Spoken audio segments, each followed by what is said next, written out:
discussion, rather than where that format allows it.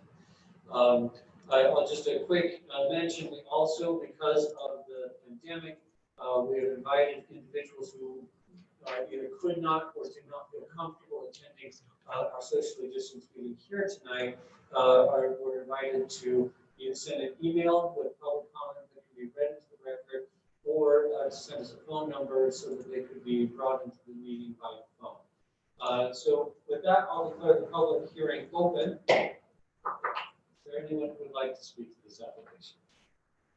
Lydia, please. Good evening, council, councilmen, members. I rise on a point of question.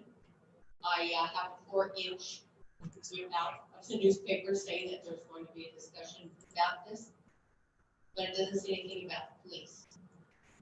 How did this happen so that we didn't know what we're going to discuss? It was a surprise to me that she started out to tell you that it had to do with the vehicles. How come it doesn't say anything about it? Please. Thank you. Thanks, Lydia. Anyone else like to speak to this issue? Scott, did we receive any emails on this question, or anyone who requested to be brought into the meeting to speak to the hearing? Either email or any additional comment from the public? And I'll declare the public meeting, public hearing closed. The meeting is still proceeding. Just for a quick point of clarification for what Lydia raised, the notice contains the substance of what we're going to do. We're going to be reviewing a CDBG grant application, or at least the concept for it. Individuals who contact the city office with any additional questions on that can request documents or documentation or any of those kinds of things. So my opinion is that we did communicate to the public the substance of what we were going to be discussing and deliberating on this evening, which was in fact an application for funding under the CDBG Small Cities Program. So if at any time you find that things that are in the newspaper or that are on the agenda that the city publishes, you don't find the dispute, you want to know more about what that discussion point is, we would like some details beyond what's published there. At any point, you can reach out to city staff. I'd recommend either Marie or Helen to get greater detail on what the specifics of the discussion are. Any other items from the council that you'd like to discuss on this point? I don't believe we need a motion on this. We simply need to have had the public hearing, from what I understand. And so that suffices. Any questions or concerns from the council on moving forward with this application? Hearing none, we'll continue down this road. We'll be back for additional council support and for another public hearing subsequently before the grant application goes. Our next item is a redevelopment agency item, and so I would entertain a motion to convene as the North Logan City Redevelopment Agency, so we can consider that item. So, motion from Roger, is there a second? Second. Second from Bruce. All in favor? Aye. Opposed? None. Motion carries. We are now in session as the redevelopment agency. I would entertain a motion to adopt the agenda for the North Logan Redevelopment Agency meetings. So moved. We have a motion from Buzzy and a second from Brad. All in favor? Aye. Aye. All right. Then we will continue under the same broadcast and all those things, because functionally we're all already here. And our agenda is adopted. We just have one item. We've seen it before. It's an amendment to the Four Seasons South Development Agreement to clarify what the city's intent was and be more specific in terms of what the arrangement will be in the development agreement with Four Seasons South Development. Alan, or council, do you want a little kickoff on this, or are you ready to just dig in and ask some questions?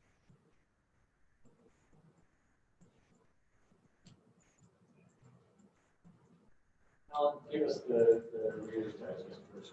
Okay, as we've discussed in the past, this is to clarify several things that were somewhat lacking in the previous agreement.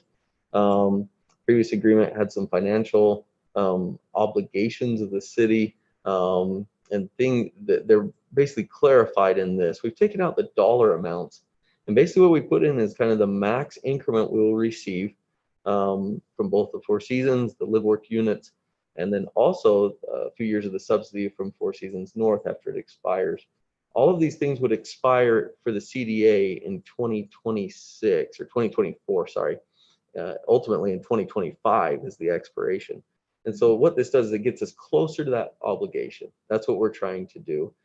This has been sent to our legal counsel, to Wasatch Properties, who are the other party involved in this agreement, and to their legal counsel. And they've all come back. They made a final few edits last few days, but they're all in agreement that this will work for them. And it gets us closer to what the city's intentions were at the time when they signed the agreement. Questions or discussion from the council? From my perspective, this represents a good compromise and clarifies exactly what the previous agreement wasn't as specific as it could have been. Some differences in interpretations across the council. This looks to me like some good middle ground, and it's financially viable for the city to do. So if there's no further discussion, I entertain a motion to on this subject. I move that we approve the amendment to the Four Seasons South as outlined with the edits that are listed. We have a motion on the floor. Is there a second? Second. Any further discussion? Hearing none, I'll call for the question. All in favor? Aye. Opposed? Motion carries. And we are adopted. Thanks to everyone from the city who worked on that, as well as thanks to the folks at Wasatch Properties. It took us a little bit of time to kind of iron this out and make sure it was workable and viable for the parties. And I think we've settled on a good way to resolve that. We can then entertain a motion to leave redevelopment agency session and reconvene regular city council session. Motion from Brad, is there a second? Second. Second from Roger, all in favor? Aye. Opposed? I don't know what we do if you all really wanted to stay in development agency session. That sounds like everybody. So we're back in regular session. And our next item is our short-term rentals discussion. You remember 2 weeks ago we had some good discussion on this. We also had some feedback from individuals who are operating short-term rentals in the community. We had a good meeting between Bruce, Buzzy, myself, Spencer, and some owners who are engaging in this business in the community. And so we hammered some things out, and the results what we see.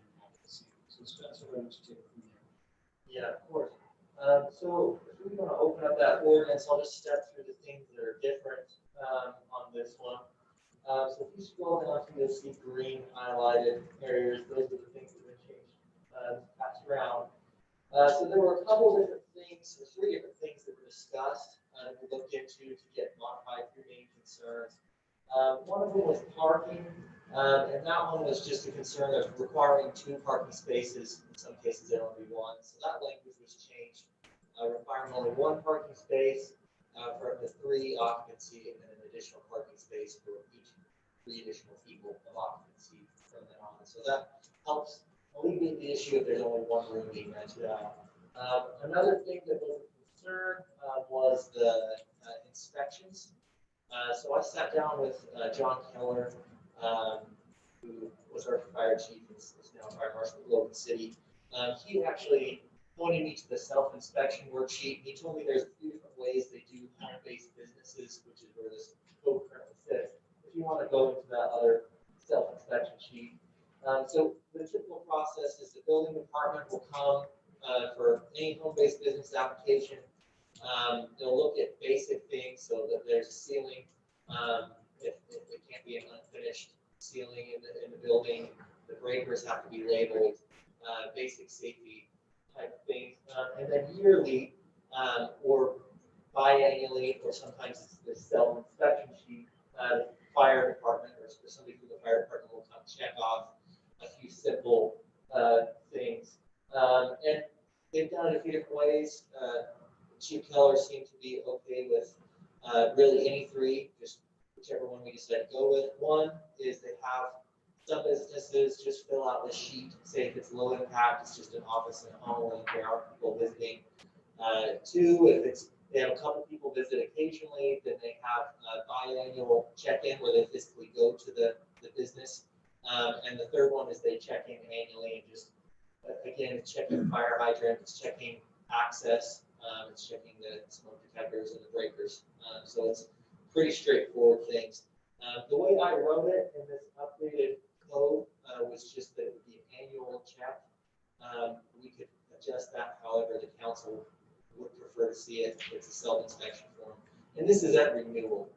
And then the third thing that was brought up is a little more, it's not something I could change without going back to planning commission, but the other concern was it being a home-based business in that code. So we could take that out, put it in a different place in Title 12. It would require that we set up kind of a new system of review and just maybe a little more logistics on the city side. And because it's a drastic shift of where it is, we probably could take it back to planning commission and have another public hearing with that. So I wasn't able to show that, but that was the other concern they had, was just having it in that home-based business section. Did that concern come out from the residents or from, it wasn't our concern, right? No, that was a concern from the residents. From a resident, from a business. They didn't think it should be. Was there some of the reason, did they give some reasons there, just for clarification? They felt it was unfair to classify it as a home-based business because if you rented your home out long-term, it would be classified as that. That was one of their main points. And I think, that was one of the ones. I think it is a home-based business. We talked about that in that meeting, and it's a business that exchanges for money in the short term. Even if they rent that for multiple months, it's still not the same as a long-term rental. So I don't think that's in my opinion, it's just a home business. I do have a question about the checklist. What is I like the checklist, but I'm concerned that there's nothing that says I can't lie about this on every single question, and there's nothing that's going to happen to me. What's the impact of that? Right. Yeah. No, it's a trust kind of system, and also them filling out that they've checked all these things if something does go wrong, and they stated they had checked these things. Obviously, that's kind of putting it back on the owner at that point. But that's why in cases where there maybe is more risk, maybe there are hazardous materials in the home-based business, or there are more people coming, the fire department will do a physical check-in. So that's why they're kind of three different tiers. They use this for low impact type of home-based business. So this order will not be used for Airbnb. We get to decide. I talked to Chief and asked what he thinks would work, and he didn't seem to have a preference either way on any of the options. So I have it written as an annual check-in, a physical check-in from the fire department with renewal, but we can amend that language pretty easily. So to clarify, if someone fills this out on application, does the fire inspector or fire marshal actually go and verify that what they said was right, or do they just come into the office, hand it to the fire marshal and say, I filled this out, and the fire marshal says, great, thank you. Yes, and this would be on renewal. So the initial application, no matter which option is selected, the building department would go and do a check of a lot of these things. And then on renewal, they just turn it in, and it's not checked by the fire marshal if we go that self-inspection. You answered my question. So initially, either way, the very first time that license comes in, there will be on-site inspection. And this really serves then as a reminder if we choose to go that route. Reminder that these are the things that you have to be in compliance with each year. Right. For those who stayed in Airbnbs, I applaud Spencer's efforts in working with the fire department and the building department. I've noticed these things. You go in there, there's a fire extinguisher clearly labeled, fire escape plan clearly labeled on the wall. Several of the homes have had all of these things present when you go through. So it's very standard. I like that the inspections there are still concerned that there's no key. What if the inspection needed to be posted in the Airbnb with a phone number by the renter saying if they find something out of compliance, they can call. I just think there's lots of opportunity for, again, I would love everything just to be wonderful and people to be responsible all the time. But I think an inspection one time and then move forward over a period of years, that there's just opportunity there for things to slide and they're not especially incentivized to get it fixed. But as a renter coming in, if this were posted and they knew that these things have been inspected and they see something that's not and there's a phone number, you'd probably get a phone call and then be built-in accountability. You wouldn't really have to do much. Some businesses are actually every other year, which is also an option. So every other year they go by and they do a physical inspection on the premise. I just think there needs to be something more. I don't think we're doing our due diligence on the part of the city to protect those people that are involved in that business. If we just say, say to the person who's making the money, look at this and see if it's okay. I don't know if this is how to do that, but I want to, and I want to buy one without it. How much extra work would it be to have, instead of building inspections, well, it could be building inspection, or it could be a fire marshal, to have someone go out and actually do a physical check once a year after the initial. That more than we could handle. I really like Bruce's idea of posting, requiring something to be posted. There's always the risk that they just don't post it, and then we don't know. And unless we're physically there, we don't have a good way to really know. If they posted it, it would solve all these problems and would be the best way to go, I think. Well, the remedy for that too could be, if they found to have not posted it, they lose their license. And so at least there's something there that would. That's why I said most businesses are every other year. So you could send out the fire marshal for a physical inspection every other year. It'd be very brief. They'd look at these things, verify that they're there. That's what they do with most businesses, though. I don't want to add a lot of cost and get invasive with this property, but I think we should have some protections for those people that are coming in to use those facilities, make sure that an egress is not blocked. You don't have a fire and somebody dies because they can't get out. So nothing would be perfect, because if they did put a bookcase in front of the window and they really wanted it there, they could move it when the fire inspector comes and then move the bookcase back in front of the window. So we won't have a perfect system, but I really agree with Bruce on this. I'd like to see something, just a little more to make sure that people are safe that are going to use this. Yeah, I agree as well. I think it's a good middle road if we ask this be posted. It's also a good reminder for the owners of these businesses that they need to check these things, even though they might need to look at that annually. But it does put the onus back on the owner to actually make sure it's posted, make sure they're following those. It's in somebody's face daily or a couple times a week based on what someone might be visiting, but it doesn't overburden the inspection team that have to get out there annually. To me, it's a good compromise. I don't know how we write that into the ordinance, but I could look through the language, but just to be clear, so I'm clear, are we saying we want to have it posted and then also have an annual or biannual check from the fire department along with that? Is that what I'm getting from the city council? I'm okay with every 2 years. I think that's a good idea. Again, not looking to create a burden here, but just to have good protection in place. But yeah, to have this posted, maybe signed by the owner, posted, and again, there needs to be the phone number, whatever the number is going to be, the fire department, the city office, whatever firm it's gonna be to report something that's deficient. Someone comes in, we're probably gonna get some calls. But to make sure that that's done, and you almost build in your own accountability.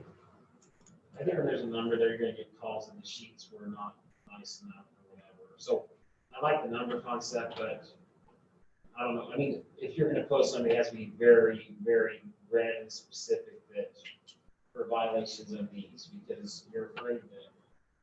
I think it's a posting of the checklist and say, you see a failing on this checklist, All North all Logan. North Logan City.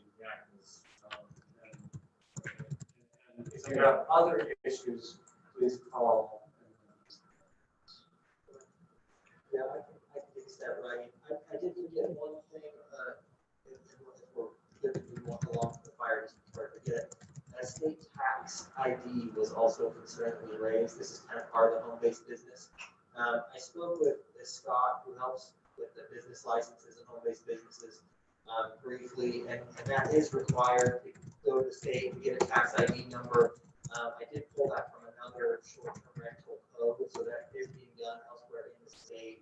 But that was another concern for residents. I left it in there in this iteration, but if the council wants to remove that, maybe something we need to move it out of that code as well. So just to mention that, so I can make sure.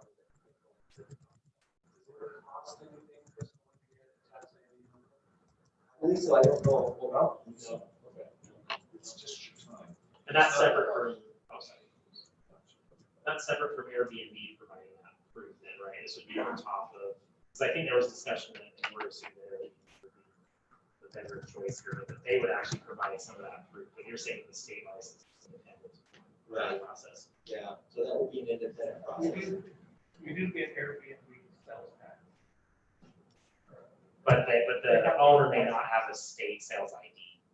So the owner may not have a state tax ID still, is what you're saying, right? So If they go through a different entity, they might not. If they go through Airbnb, the Airbnb is supposed to be collecting that sales tax. Can we just say something to the effect that we need to demonstrate that their revenue stream is being sufficiently accounted for tax purposes? Because if Airbnb is taking care of that, and they only want to own Airbnb, then it's taken care of. We don't need to have them go get a tax ID number, but if they're going to do other short-term rentals with another company or on their own, then they don't need that. That Do an either or, so either demonstrate that sales taxes are being paid for by a business support service, or that they have a tax ID. it's actually in here. So if you read through these, it says, I think Spencer made these updates. It says proof of payment of all required taxes and fees shall be submitted by the applicant, verified by the business license official upon request and upon yearly renewal of the license. except for item 2. Do there, that issue with the copy of the state sales tax license. And I don't know the business license as well as Scott.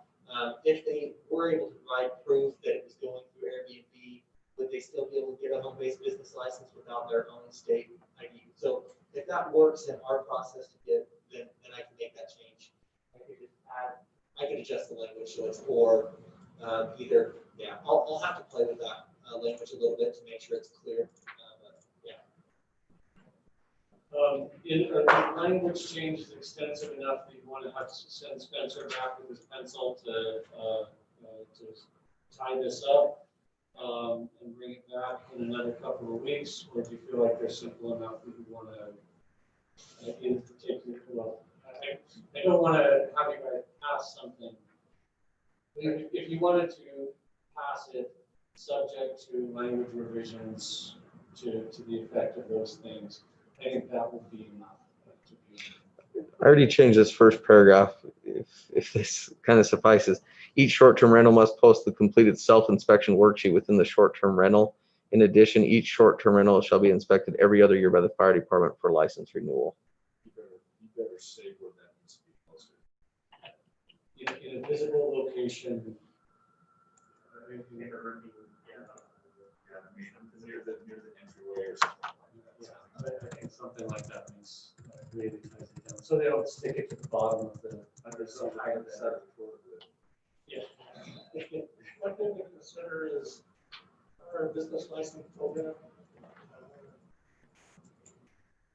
As an annual reminder, but not a biannual reminder. And home-based business is $45. And then there's, if a fire department goes out, there's an additional $45.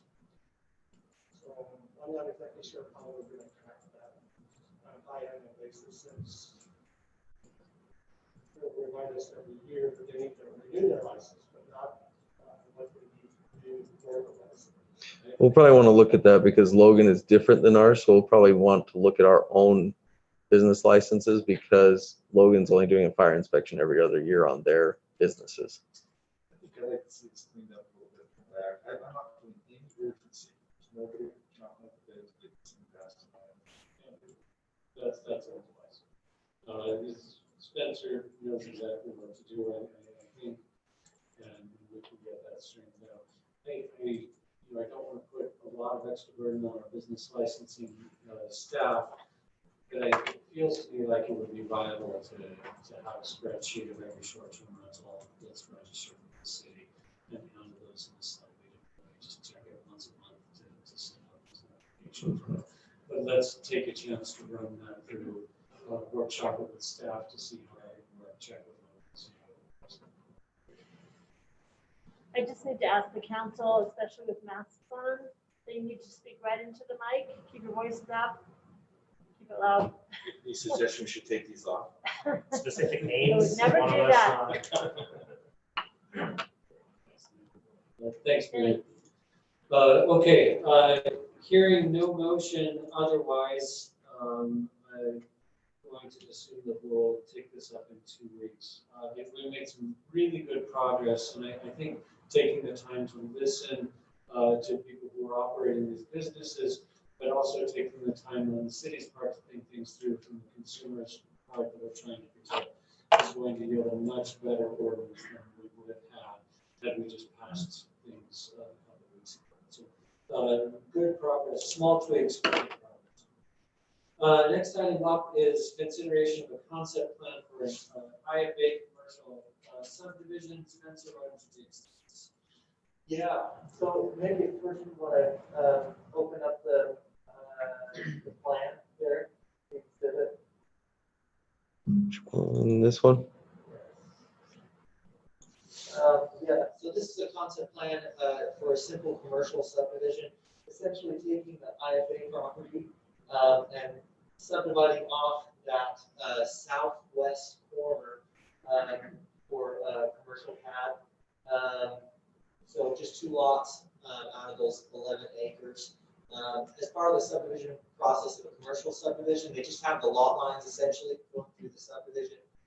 Then concurrently, they'll have site plan for any building that's going to be developed on that. We went through this with staff, and we're trying to kind of help this through pretty quickly. It's a straightforward subdivision. So as far as development requirements go, for when the development plan comes through, which will probably be in a couple of weeks, the curb, gutter, utilities, all those things are already in.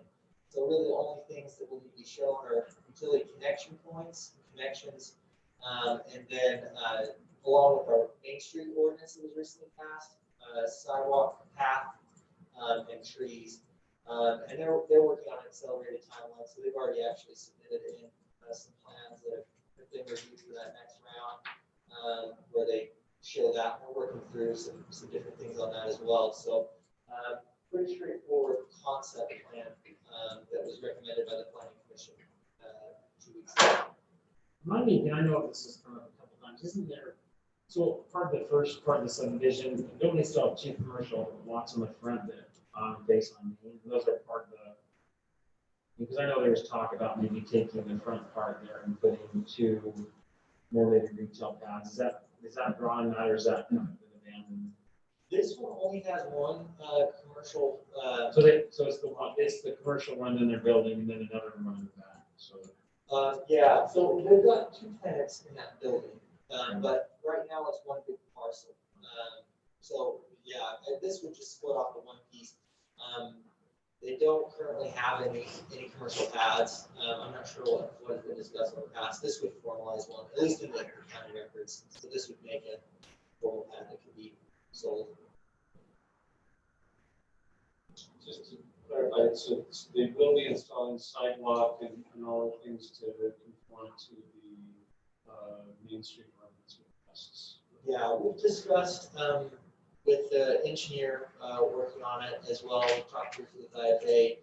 There are some details we need to figure out. There's a stormwater detention right there. We don't want to impact that necessarily. So trying to figure out the best way to accommodate the code and also have that detention fill its role. So there's still some more discussion to be had before the development plan.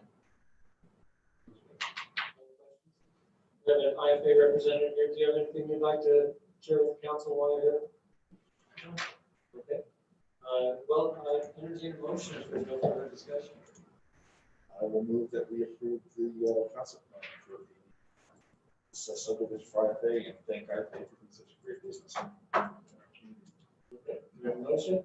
I'll second. Leslie seconds it. All in favor? Aye. Opposed? Hearing none. The motion carries. I'll echo Bruce's sentiment. Stores, I love that I can just drive a mile from my house and get chicken feed that easily at a great price. We're really glad you're here with us. I appreciate you.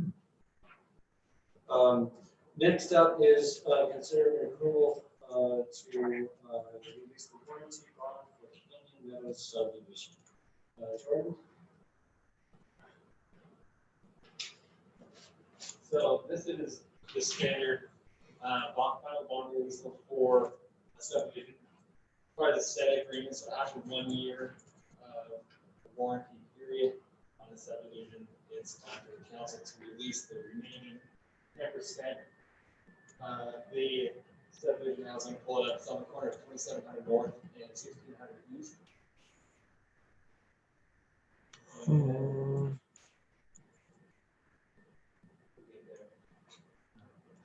Sorry, Anyway, so what it is yeah.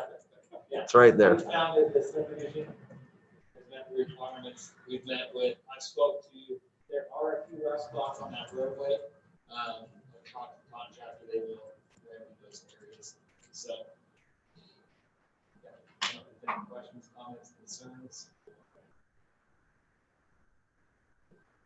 But yeah, I think it just has to be approved by council.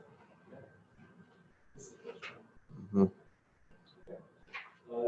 Any need to hold the bond until those issues on the road are addressed? I don't think so. The contractor that is going to do the work is the same on 30. So they'll be there for that. Motion's in order. All right, I guess I move that we approve the application of release the warranty bond. Motion from Buzzy. Second. Second from Bruce. Any further discussion? All in favor? Opposed? Okay. Motion carries. Thanks, Jordan, and thanks to Craig Winger and that subdivision. They made a lot of things possible for us, or at least a lot easier for us with improving 2700 North. And that's one road that I've heard a lot of comments and a lot of feedback from the public back that improvement has made a lot of people's lives and communities better. So I appreciate their cooperation with the city on some things in that subdivision. All right, we now move into our work session. We have our city engineer here.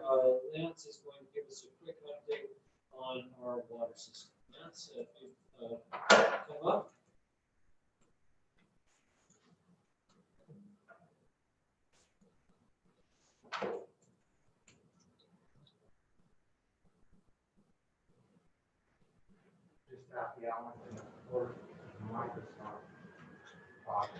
They just converted it to a Google slide, so. On his Microsoft Surface. Okay, so water master plan. We've been talking about a few things with water a couple of times. So with our water master plan, we usually particularly go through several different aspects of the water. Water rights, which basically is the ability for you to divert water. It's a legal right the state gives you. We talked about that. One of the things we can emphasize it was a water right ordinance that we adopted recently. So we evaluate water rights, our water sources, which are our wells and our springs, water distribution, and the water storage. So just want to touch on a couple of slides and a couple of information and see if you have any questions. With that, so go to the next slide. In that, we typically use projections. This is our growth, as you can see, from the 40s back up to right now, we're just over 11,000. We take different growth rates, one that are kind of slow, linear, that's just a constant growth, and then more of the exponential. If you've looked at where Utah's been for quite a while, exponential is probably more the way we go, where we double our population every so often. So if we look at that, that's kind of a high growth versus medium. So we kind of took all of those into account. So if you look at it, which is most of the water stuff, if you paid attention as far as water goes in the state, what they're trying to do in 2050, our population in Utah doubles. So it's pretty close to, we'll come close to that or similar. So in that, if you go to the next slide, we took, you can see these red areas. These are, if you look at the other areas, that's where we actually have already pretty close to growing out. There's a little bit that can grow in there. Those are our areas of real growth where we don't have a lot of system vacant land or agricultural land that would have high growth. And so we emphasize with the water system is that's where the growth would, or the water demand would be on the water system. So we kind of look at those areas. Then if you go to the next slide, this is our last year in 2020. This is a graph representing our water sources. Just a few years ago, we used Green Canyon well number 4. As you can see, that is our main source of water now. And so with that, we're getting fairly close to where, again, we've talked about, I think the last time I wasn't able, just right before Christmas, talking about a new water source. We went out and evaluated several different areas as to where that would go, because we felt like, hey, where's the best water to go? One of the things that we did is we had a hydro survey, which we go down and do sonar basically down, gravity down to bedrock. And in doing that, we did the bench area and then Green Canyon. One of the interesting things that we found was that Green Canyon is really our best water source. The thing is when we did Green Canyon well number 4, we went down to 1,000 feet. Most of our water was below 500, where our other wells, which are 1 and 2, they go down to that 500 to 600. They barely go into that source. And so with the new well that we're proposing, Green Canyon, is we're going down and capturing that so that we can get that same kind of water. So that's when they tap. Does this graph represent water produced from the well or utilized from the well? So we didn't utilize all this. No, that's produced. This is produced, so some of it was not used. When we say not used, it goes into our water system, so there could be some leakage from pipes. So a natural water system. So this is drawn from the well. It's drawn. That is a measurement from the well. The reason why it drops off in December and January is because we don't need to pump a lot, not because we can't pump a lot. Correct. And if you know with water systems, that's that peak in the middle between June and July where you see everything. This doesn't necessarily tell me about capacity, does it? What do you mean? In other words, if I look at the graph from Green Canyon 4 and August SAP there, does that mean we have drawn everything we could have out of that well? No, but what So there's more capacity there than was earlier. No, yeah, they're running it 24/7 at that time. yeah, that's That's the problem. Is the limiting factor what can be drawn or what's left in water? Is Just it mechanical or is it supply? mechanical at that point because they're running the well at full capacity 24/7 during those months. You understand, but I'm just trying to get an idea, is Yeah. there more water in the well that could be drawn that's not reflected? That's what Alan's saying. Yeah. What the mayor asked, yes, in the winter, but we don't need it. Right, okay. So in June, July, and August, what Alan is saying is we're pumping the 24/7. You know, and typically what you would like to have in your wells is that you are pumping 12 hours. You know, not more. Some of them were pumping, 16 to 18, where you want to be at 12 hours. When you're running constantly for your pumps, that's not really what. But my question is the bottleneck the pump? In other words, you're pumping 24/7, is that the pump's not big enough? Is there more water that couldn't have pumped if the pump was bigger? No, the pump's very efficient. We just need more wells at that point. It's a Just trying to well, understand. and also it's not, it is a little more complicated than just is a well or a pump, right? Because you have three different factors in a well, okay? That's a well efficiency, that's the ability for the water to come in and draw down, okay? And recharge that aquifer. So there's several different aspects of that, right? The second is then your pump, okay, that is able to withdraw that. Third is basically you don't want to be running those 24/7, okay? Because if one does go down, basically. So, sorry, Lance, I don't want to get on this too hard. If I remember correctly, but we, to kind of toward Chris's question, we are pumping these wells at a rate to where we do get drawdown. Very well. To where we lower our capacity for possibly the next, I know this well we're trying to switch from, but it is lowering our capacity in the well. So, by a small. I would call it different from an engineering term, it's just terms, this is the aquifer, if you would say, not the capacity of the well. Sorry, yeah. There's a difference between the capacity of a well versus an aquifer. I think just to reiterate, we're pumping at full capacity and we're Yeah. pumping a ton of water out. That's basically what it is. You know what I'm saying? And so why I emphasize just that is one of our concerns was to make sure that we have the ability and safe yield that Green Canyon is able to produce that. If that makes sense. And so we looked at that and we looked at the drawdown, looked at all the interference that we could get potentially there, and we feel like it's the best spot is to go back to Green Canyon to get what we need. Like we said, as far as a large producing well. So now I have to ask Lance, sorry, because I think I'm following, but essentially if we did this second well, we would not pump that first well at 100% for 24/7. We're going to reduce the time that we'd actually pump out of that to a more manageable rate. Is that right? For those pumps? Right. And so there's a couple of things that go into that. We've got a little complicated system, and I'll kind of hit it on it a little bit.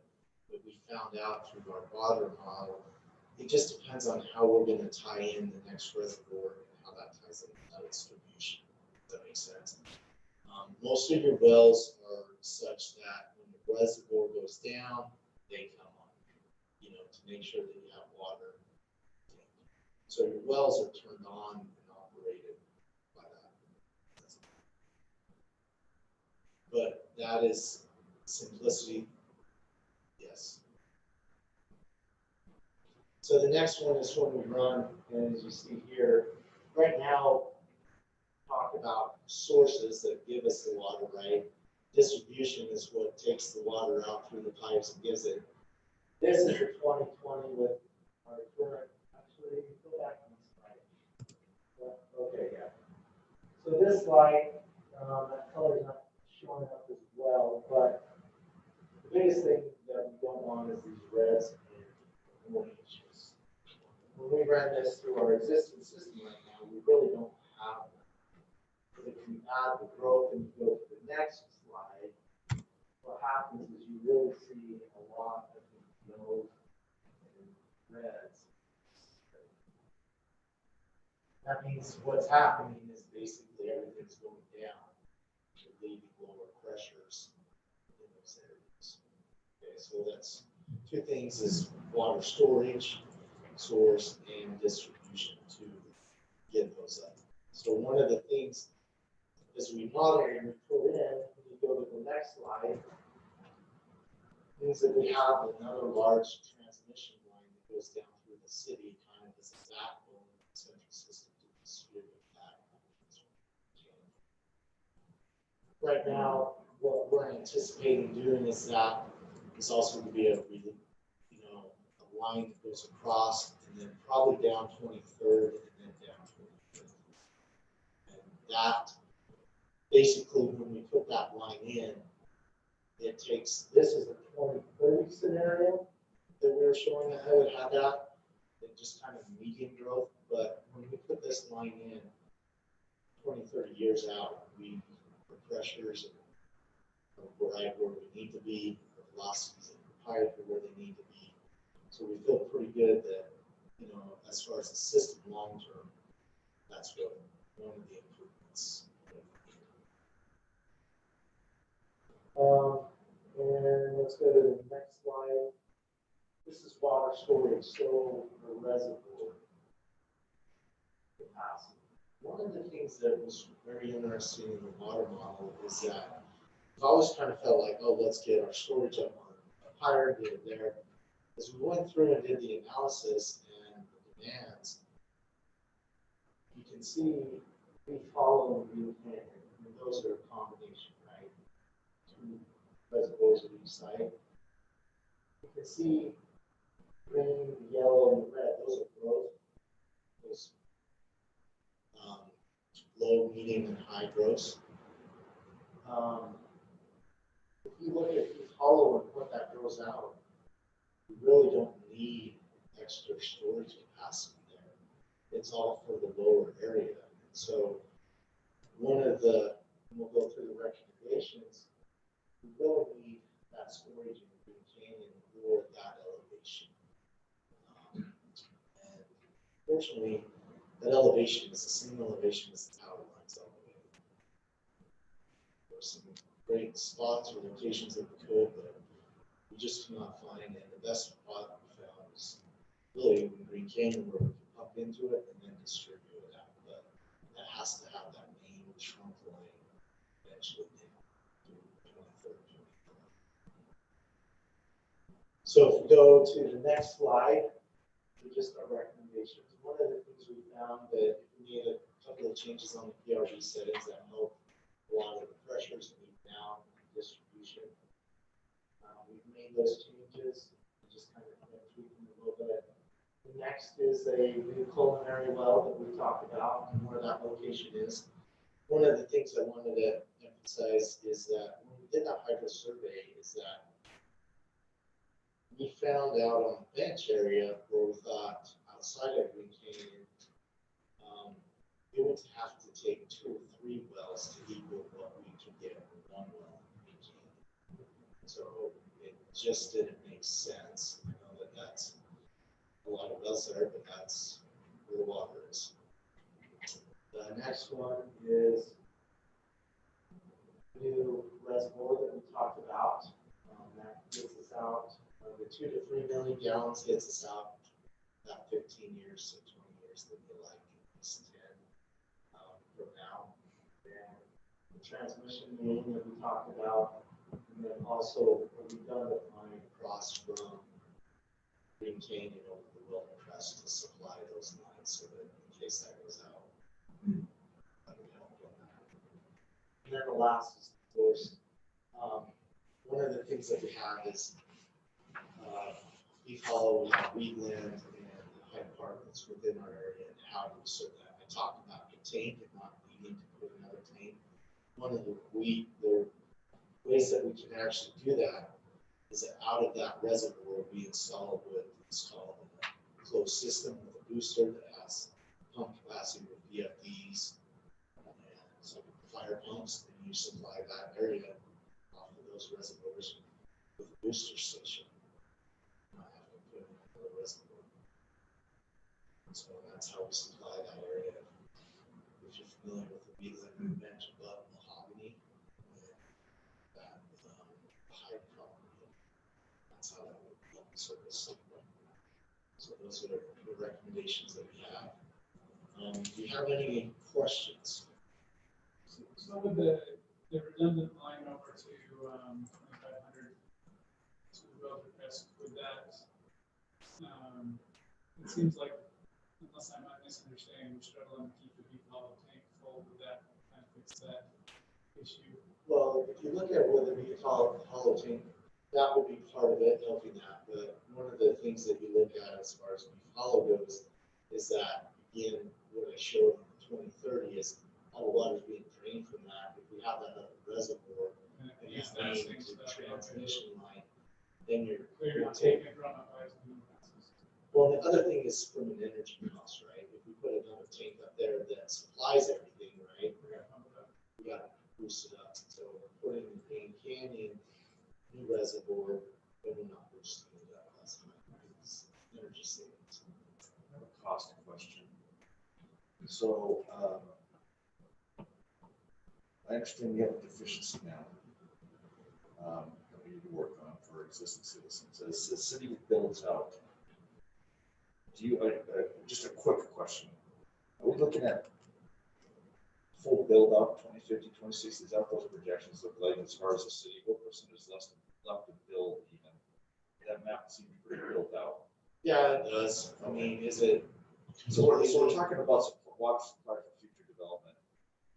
And that cost, we're trying to decide, I think, are we going to bear that cost now for future development? And I guess what my question is, are we going to assign that cost to the future development later? So in other words, you could argue if I'm a developer and I know that I'm going to have to pay for the water, I want to pay for that today before I develop it, because it's going to cost me less right now to do that than it will in 10 years when I go to do that. So the city can do the developer a favor by putting that in, and then assigning that cost to the build out at the time the developer comes to build to pay for that water that that those homes and those citizens are going to use that we're building for now, versus putting the burden of that cost on our existing citizens, who see no benefit from. Follow my thinking? Yeah, it's all tied into the capital improvement plan and the impact fee that we went over last time. So what you're describing is very accurate, but it's not you push it all or none. It's all interrelated. So as you do your 5-year capital improvement plan and then your 10-year and your 15-year capital improvement plans, you look at all these things that Lance has described, putting them in, you create the impact fees to cover that. The impact fees won't fully cover those types of items. We're going to have to go out and bond, and we'll make the bond payments through impact fees, but also through user fees as well to do these things. Can we recover that from the developers later as part of their development fee? Yeah, it's all part of paying a bond or a loan. You can recover the impact fees, and those can go towards the bond. Your bond, though, probably the surety for the bond comes from user rates. Those that are going to be using it. Yeah. I think wise use of impact fees and keeping up with our impact fee study is really the key to making that happen. And right now, we've been collecting impact fees that will be able to go towards these things from people who are new residents to move in. Any increase in capacity can be billed to impact fees. Anything that is just replacing or updating old system has to be borne by current residents, and that's the fairness component. So I think the key thing for us to achieve the goal that you laid out, that I think is the right goal, is to make sure our impact fees are only, those studies are only good for, I think, 5 to 7 years.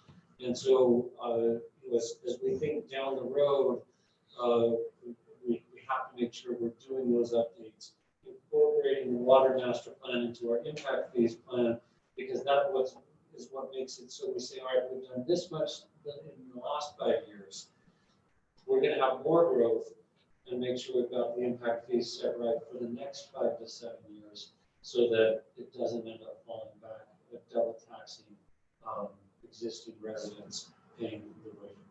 So my recommendation is that this body needs to continually keep an eye on what's happening with impacts.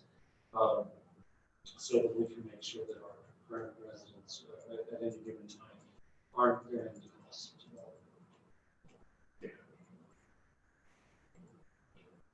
I think as you looked at the impact fee, we kind of did that a little bit in conjunction with that. The only thing that I would say is probably next year we want to visit that new large transmission line that is one is essential.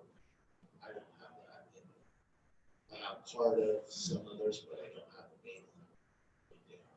So we would probably want to visit that. Down 23 or 25. Down 25. I've got enough probably down 23 to 16th east, but I don't have the other in. Our immediate needs though, are the bench. So you look at the winter right now, we're fine. We can have 1 or 2 wells running, 1 well most days.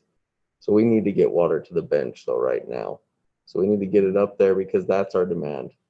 June, July, August, period. That's it. I think that's actually going to be the easier and less expensive portions to install as well. It's also going to be driven in large part by new growth because there's so much new growth potential in those areas.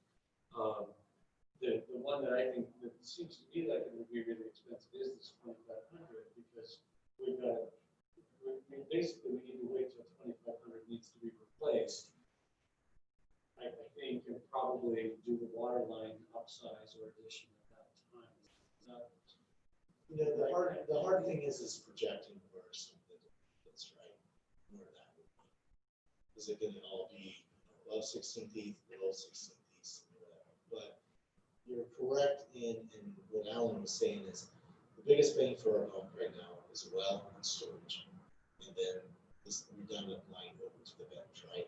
And if you look at the model, it's when the distribution starts to break down as the inner growth down below starts to happen.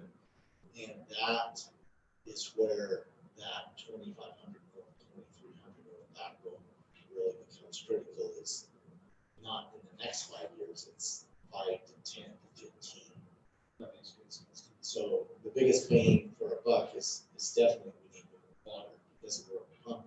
And storage, we can pump the water and store it, so we'll have extra capacity for that growth, but that still gives us that flexibility with larger storage.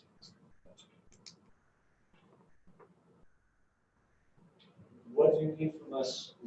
Nothing. We just want to give you an update. We've got the impact fee. We've done the analysis on Green Canyon. We've identified spots that I think we presented. Unfortunately, we had our company part at the same time that moved to city council, but we talked about the locations of the tank and the well in Green Canyon. I don't know if you have any questions, but we've kind of proceeded with that. We have to get one other approval, and then we have state approval of that location to drill a well. And we're working towards getting the financing package put together so we can bring that to you. I have one question. As you look at these, the demand for water, I assume you kind of looked at pulling it, in-house use and then irrigation use, and just probably whatever's above it now, you kind of figured. I guess, how did you come up with the demand was the first question.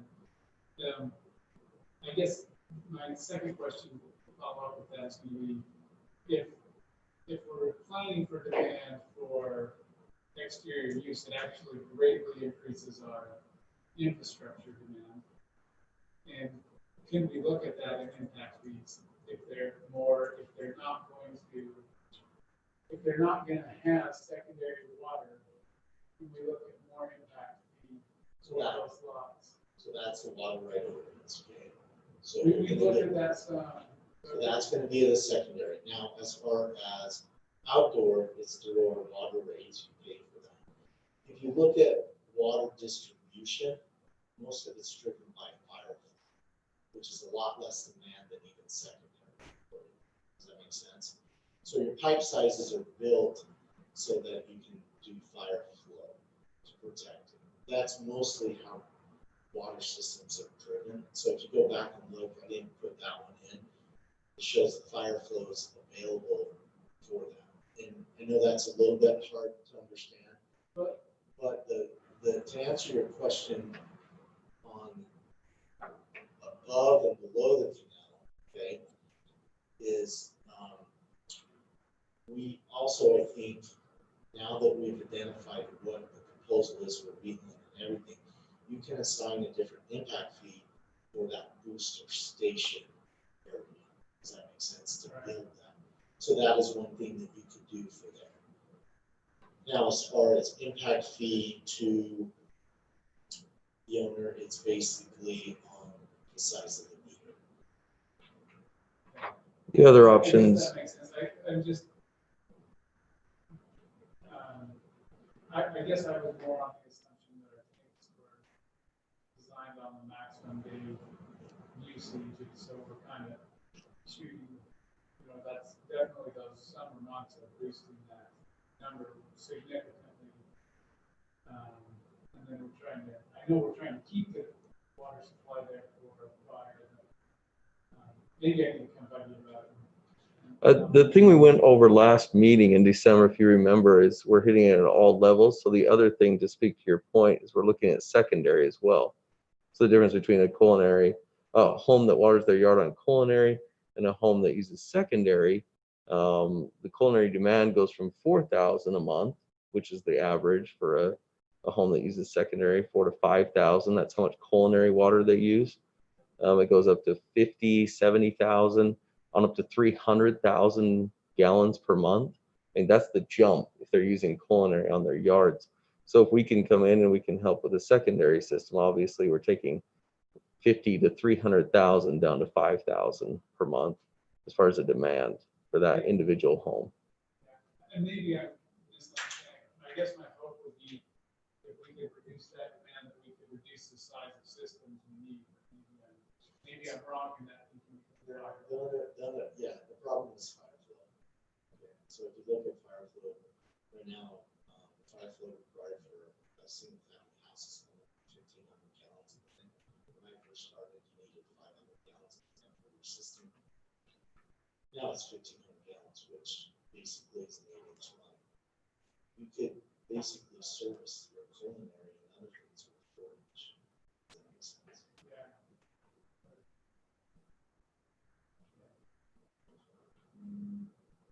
But fire flow, just to emphasize, we have that at 240,000 gallons of fire flow.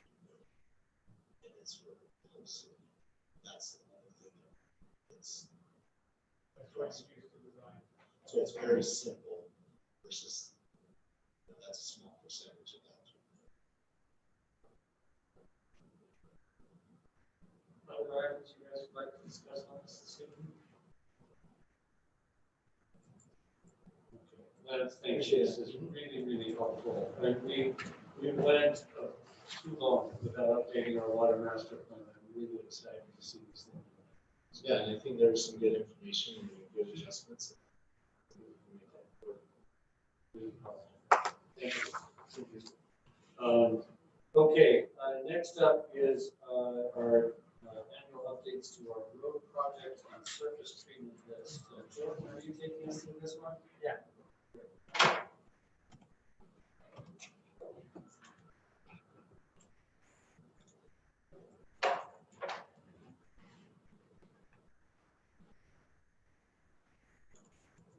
I'll pull this up, but basically every year, the last couple of years, we've gone over kind of the projected road projects for the next 5 to 10 years. Just kind of like Lance talked about, we talked a lot about impact fees and how those are calculated and how we come up with those. And it's really based upon our capital improvement plan. So based upon our capital improvement plan and the cost of the city over the next 5 to 10 years, that's how our impact fees are calculated. Those impact fees are what we use for these projects. A lot of these projects, we really reach out for grants and for POG monies and look for external sources to help us fund some of these items. Because some of them are roads, aren't very cheap to build. They get really expensive really fast. So they're going to bring that because I'll turn around. But 3100 North, that's a big project right now. We anticipate that completion this summer. they've only got a little bit, they've got another layer of asphalt, got the asphalt trail, sidewalks, and then tying landscape. So that one's a near completion. The other big one that, well, I'll just touch on a few of these and then you can ask questions. Another big one that we're working on right now is a light study for 2500 North of Wolfpack Way. We hope to have designs and some some estimates for this coming budget so we can look at those numbers and hopefully construct this summer. So that's another big one that we're looking at right now. You'll also see a couple of these are kind of development driven. There are areas in the city that as development comes through, 2300 North's on there. That's one that we anticipate come through hopefully the next couple of years. And kind of our associated costs with those. If you want to scroll down, well, before we scroll down to surface treatment, do you have any questions, concerns, or comments on the future road projects? I guess the question I have is around that light at Wolfpack intersection. So, Yeah. Jordan, you're saying that we're going to look for funding this year and then possibly install 2022. Is that what we're thinking? We're hoping to do it this summer. I can kind of touch more on the some RDA funds that would help out. With that. So, This is unique because it is eligible for those RDA monies. It's right on the corner of that CDA area. And so this, Lance is wrapping up the designs right now. We'll go out to bid and then have that ready for this coming fiscal year, which could start July 1st. More than likely, probably in the summer, early fall is when we'd start working on that. It's a huge need though, a lot of pressure from the community to get that squared away to improve safety at that intersection. And the city control that light or you don't? We control that light. We can pay for it. Yeah, we control it, we pay for it, everything. It's ours. That light would be necessary all hours of the day. Yes. Tell us later, but we can blink at it certain, lower usage times. That's the intersection, if you go off Main Street, that's the intersection where we have more accidents. Yeah. It's a race The only coordination with UDOT on that is that if we want to, we can look at making sure it ties in with Main Street. But other than that, UDOT has no involvement in that light. Thanks for the clarity. Yeah. I agree. I think the quicker the better. Probably. Yeah, we're hoping to get it through the summer, so that's the goal. Jordan, just to clarify, is this just kind of major projects? We had a bunch of feedback on like the 2180 just off the 12th East, the little cul-de-sac there. Some other smaller spots in the last budget cycle. Are those still in the queue somewhere along these? So we'll still have some minor road projects, construction that aren't on this one. If you scroll down, it's the beginning of the surface treatment. A lot of the surface treatment covers some of the subdivision process. Well, some of the subdivisions where we look at resurfacing the roadways and areas that have problems, soft spot repairs, but major reconstructions are in the roadway one. 300 East is another big one. So the next few years we have some pretty lined up. So we've got the 3100 North project, the light 300 East this summer, and then with some future development, we could really, in the next 5 years, these are a lot of roads that would take a lot of money to do. So some of those littler roads, like we have some roads up in the Green Canyon area, they're past due. Like we should have done them 5 years ago. They're to the point where driving on the road isn't dangerous. It's going to need fully replaced now, but driving on it for another 5 years isn't going to cause any more damage. So there are a few of those roads in our capital improvement plan that kind of are in the bottom of the list. So trying to get the big ones, the ones that are absolute needs right now, the ones that we have to keep on top of. And that's kind of what with the surface treatment, if we keep those roads treated and we keep on top of them, they don't fully unravel. So yeah, sorry, long answer. But there's we've got a lot more information. So if you look at those links on there, it's just for future reading. If you want to keep looking at what we're doing you can see more information. We work out basically every road and years of when it be reconstructed. But anyway, the surface treatment, yeah, this is the spreadsheet. So if you go through this, it basically takes all the roads, rough conditions, and the numbers were done last year. We try to update all the numbers every year, kind of the current costs. So those are some light reading when you're bored, I guess. But if you want to look at, we'll scroll down to the surface treatment. Every year, you guys know that we do a lot of surface treatments throughout the city. We put a lot of money into surface treatments because we think that it prolongs the life of the roadways. Some of the roadways we surface treated have come back and great roads now because of it. So we're really trying to stay on top of those. The big ones this year are going to be like the Mahogany Ridge area. Last year we did Cane Ridge. We're going to tie over into Mahogany Ridge with some chip seal. That's a lot up in there. 2700 north. And then we've got, a bunch of other roadways. 2700 north, 2900, 1450. But in Green Canyon View up there, we'll do some more roads with some slurry seal. So slurry and rock or chip are two different products. Chip is quite a bit more expensive than slurry seal. Slurry seal is that thin coat with really small aggregate. We use that a lot in subdivisions, less traveled roads, cul-de-sacs. The chip goes on more traveled roads because it puts a whole new surface area on the roadway everywhere. So those are the areas that we're looking at. And if you ever want to look at this, I could get the whole link out. But there's our GIS system.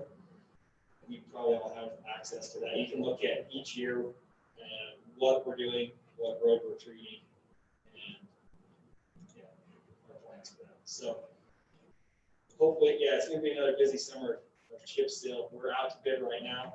We've got a few bids back so far, but we will be finalizing those in the next couple of weeks. So get best pricing in time.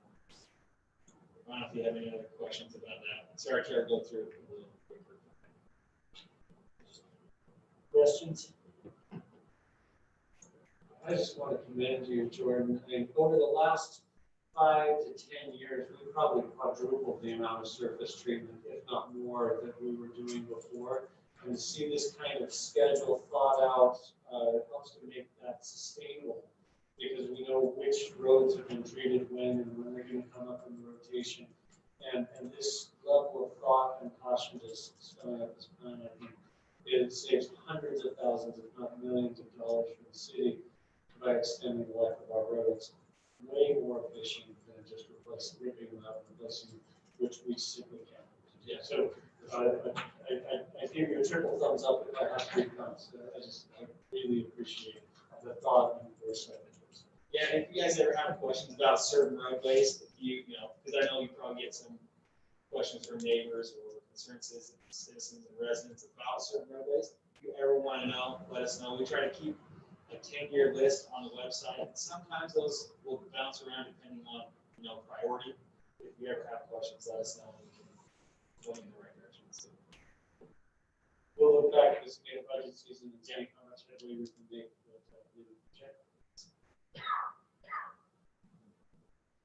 Okay, next up, the perpetual discussion of CARES Act funding and COVID-19 strategy. Alan, what do you have for us?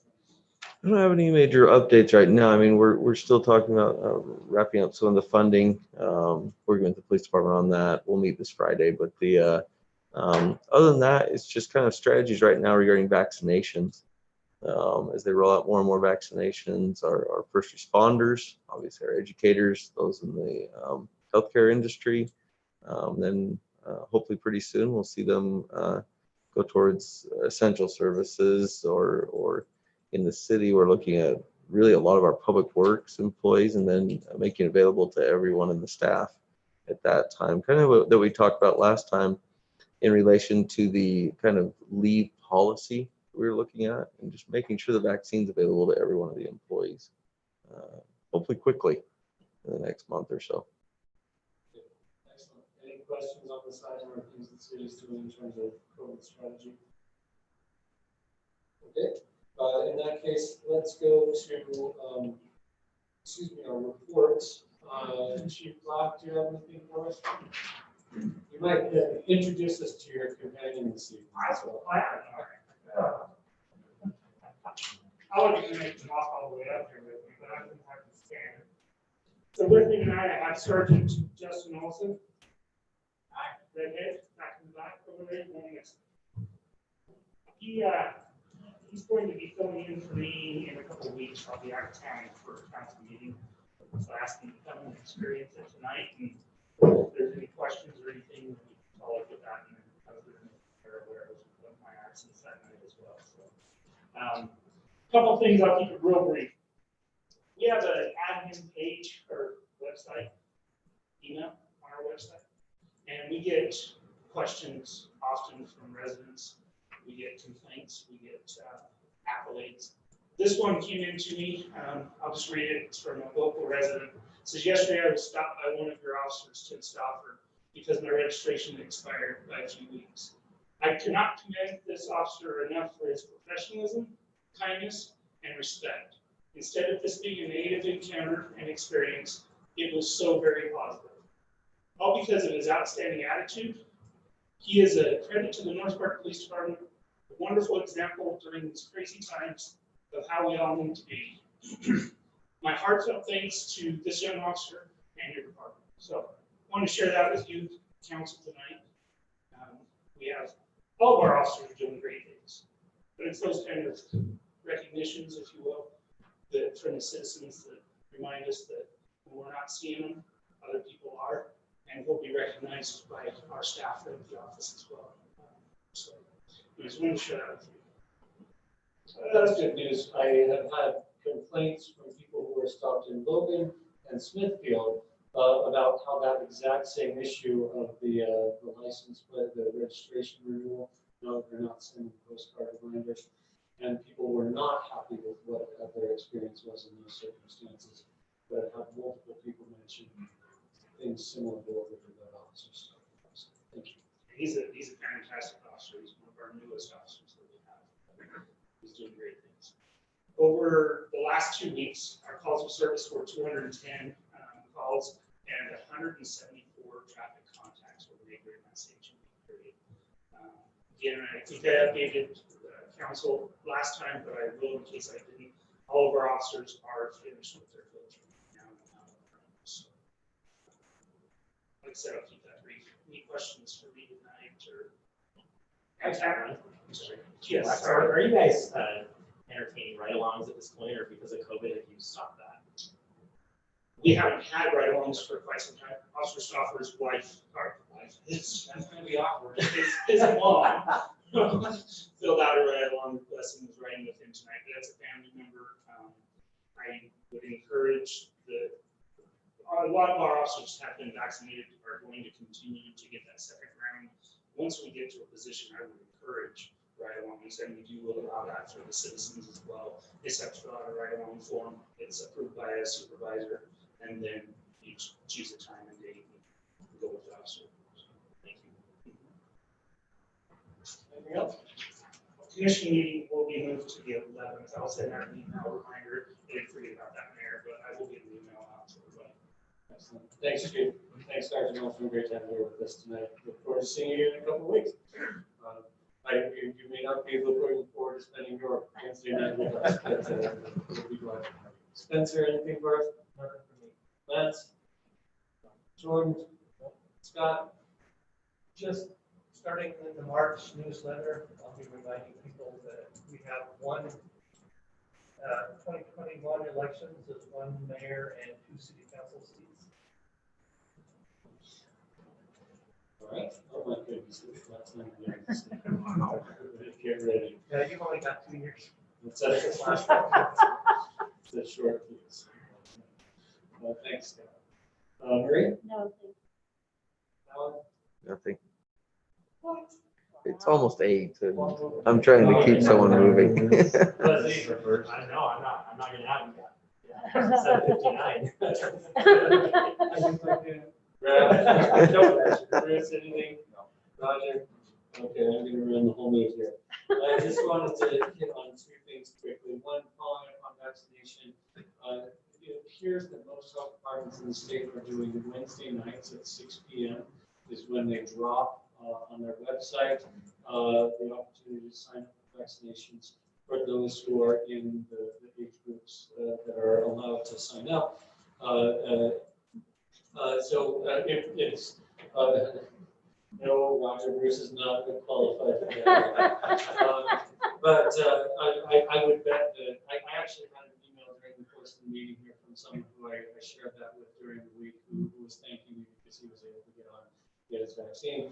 I don't know for sure if that pattern will repeat, but my understanding is that's their intention and that's what we're seeing in other areas of the state as well. Stay tuned with their health department website. The state has kind of largely stepped away from the essential worker classification effort.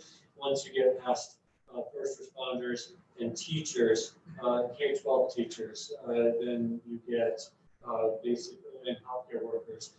It's just going to go straight on, it looks like at this point, unless the legislature changes something in session, which incidentally started yesterday. And then the other item is we had a meeting with a potential developer for the Canyon Gates area. Grab was in attendance, 2 planning commission members were there, I was there as well. We looked through and talked about some things. It's clear that they've been listening to feedback that they have received from conversations that staff have had with them and things we've relayed to staff from previous negotiations.